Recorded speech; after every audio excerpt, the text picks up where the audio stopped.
Doctor എന്ത് പറഞ്ഞടി? എനിക്ക് കുഴപ്പമൊന്നുമില്ലെന്ന് പറഞ്ഞു. പിന്നെ ആർക്കാണ് കുഴപ്പം? വന്ധ്യതയുടെ 50% പുരുഷന്മാർക്കാണ്. ഞെട്ടിയോ?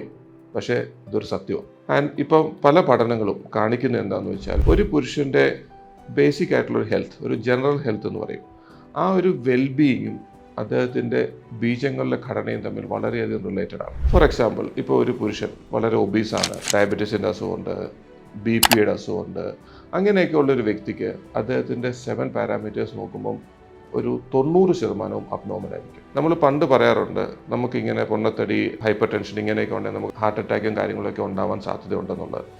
ഈ അടുത്ത കാലത്ത്, ഈ കഴിഞ്ഞ ഒരാഴ്ച മുമ്പ് പാരീസിൽ നടന്ന യൂറോപ്യൻ സൊസൈറ്റി ഒരു മീറ്റിംഗ് ഉണ്ടായിരുന്നു, എഷറി.